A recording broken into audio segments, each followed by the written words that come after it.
afternoon, everybody. We will begin today's with our usual broadcast section and Michael from Sky Sports News. Hi, Graham. Hi. Is it as you were, team news-wise, injury latest after the Villa? Yes, it's as we were. No problems from the weekend. The good news is you're keeping clean sheets. You've got two very, very good goalkeepers. Do you have a number one now at Chelsea? Well, I always think that it's better to let football decide, and Kepa's done really well. He's been supported fantastically by Edu and Betts there, and they provide good competition. But I think Kepa's form is really pleasing for everybody, especially him. So it's nice that we've got competition in that area, because you need that in the team. You need to push each other, and that's how you get players better. You've had a lot of personal accolades for your career, but you always mention your coaching team and your goalkeeping coach you bring with you. Sounds a very special one. Yeah, well, we think so. That's why we brought him with us. Did fantastic at Brighton with Rob, and he's a good guy, good around the group, and then he works the keepers really well. Creates a nice environment, I think, for them to push themselves, to enjoy their football and to be stimulated. So he's an important member of the staff. Ben Zakaria signed on deadline day on loan. You weren't here obviously at the time. There's talk that he might be being sent back in January. Have you got an update on that, or what's happening there? No, there's no decision been made at all on that. Dennis has been in the group. He's been training well. He's ready to help the team. Obviously, there's competition for places in that area, but there's no talk of anything. He's an important member of the team, and he's been patient, and he's trying to help the team from the side at the moment and waiting for his chance. And is there any update on contract talks regarding Jorginho? No updates.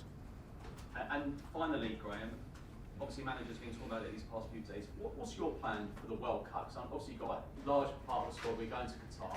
I know some managers will be having 2 weeks off, and then some will be having a warm weather training. Has that been decided yet? We're probably in the planning stage. We'll have some time off, and then we'll look at a warm weather camp. I think so. Combination of the two, I think. Thanks. Cheers. Alex. Hi, Graham. Hi. Brentford had less than 30% possession last Friday against your former club, still won 2-0. Are you expecting a similar kind of game tomorrow?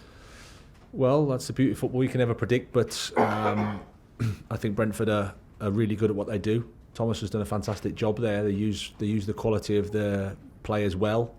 They have limited resources if you compare everybody to the Premier League, but they make the most out of what they have, and that's a credit to Thomas and his staff and all the players there at Brentford. I'm always impressed with the job they do. They use Ivan Toney well, but it's not just that. They attack with clarity and they defend with the aggression and organisation. So they're a tough team to play against. There was talk about Thomas Frank potentially being a suitable candidate to take over from you at Brighton. How highly do you rate him as a manager? Very. I followed his career since I've come back to the UK, and I knew him when I was in Sweden as well. So I know him well. I like him as a person. We have similar thoughts, I think, around the game and life in general. And then, like I said, I think a coach is judged on how much he gets out of the players, how much he organises the team, how the results are in comparison to the expectation of those results, and he does a fantastic job. Less than 6 weeks for you here, no defeats, 5 wins now in a row. Did you expect to start as good as this one as Chelsea manager? Well, naturally, I'm not the most optimistic. I'm going to give you a bit of insight into me there. But you never know. You can't predict anything. But it's gone fantastically well in terms of results. I can't complain with that at all. But more than that, I think just the way the group have responded, the way that we feel in the team is really positive. But it's only, as you said, 6 weeks. So we've got a long way to go. We need to keep moving. Less than, okay. Yeah, it feels like 6 months sometimes. Thank you. Nick. PA. Hi, Graham. Hi. Thiago, is he available? Yeah, we need to, obviously 24, 48 hours, just make sure the recovery's right for him. But no problems injury-wise, it's just the recoveries. Okay. And just on Kepa, obviously he's, across his time being at Chelsea, there were times when he maybe could have left, didn't, he sort of dug in and tried to, fight hard for opportunities. I mean, how, appreciate obviously, there's less change, isn't there, naturally with goalkeepers, but how big will it be for him now to have had this run of games, irrespective of what happens in the long term, just at least that he's sort of back into a bit of rhythm and for his confidence and everything goes with that. Yeah, absolutely. I mean, he's a human being player, so they want to play and want to contribute, and he's doing that. So brilliant for him. I think it's a nice example for everybody that sometimes it doesn't go your way and you have to suffer in life sometimes and things aren't ideal or perfect. But I must admit, I've been really impressed with his character, his personality. Very professional, understands the game really well, takes responsibility. So it's nice when those type of people get the rewards, which is a reward of their hard work and effort. Andy.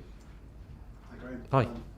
With Brentford last season against Chelsea, obviously, I know you weren't here, but they were two of the toughest games for Chelsea in the league last season. How do they do that with you mentioned their sort of limited resources in comparison? I mean, what is it that they do so well? Well, they align the resources really, really cleverly, I think. The way they play fits the players they have. They're very organised around that. They know clearly what they're doing in all the phases. Set plays are very dangerous. Like I said, Ivan Toney as a centre forward is in his way, I think, as dangerous as anybody in the league. So they do that well, and they have a spirit and an understanding, and they're really well motivated, really well organised, and I think that's credit to Thomas and his staff. Did you admire the way they kind of reacted to the Newcastle defeat in such a sort of together fashion when they played Brighton?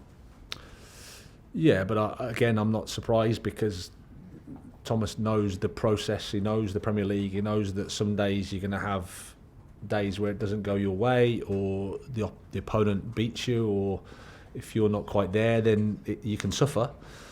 And that's okay. That can happen. But it's just how you respond. And they wouldn't have got where they have now if they were unable to understand that or unable to deal with that. So I think that's a credit to them and how they. And it's an example for everybody in terms of how you have to deal with professional sport. Your defensive record, since you've joined, was mentioned there. Has that been particularly pleasing given how you've had to change it around a lot? You haven't had everyone available.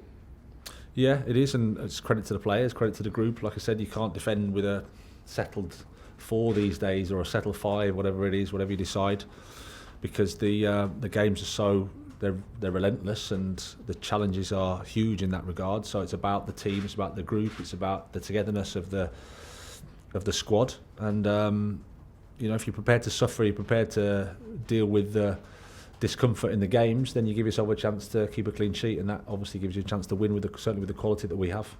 And can I just ask about Mason as well? I know you probably look forward to dealing with lots of players when you were coming here, but what's it been like dealing with him, his versatility, his creativity, his sort of will to win as well? Yeah, I would say it's a joy. I mean, he's a fantastic person. Loves to play football, loves the club here.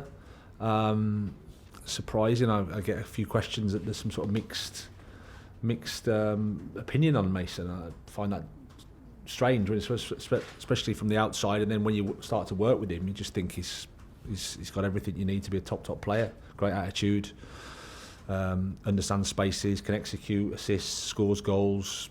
It's top. Okay, last question in the broadcast, Adam. Hi, Graham. Hi. Just going back to Thiago, given his age and the injury issues, how do you handle him? Have you spoken to him about the games that you think he might step out for already, or is it case by case basis? I have to involve him in the conversations because he's, as you say, he's 30 years old. He's a man. He knows himself better than I do, and he's a really important person, really important player for us. But we have to manage him correctly, and he has to be involved in that process.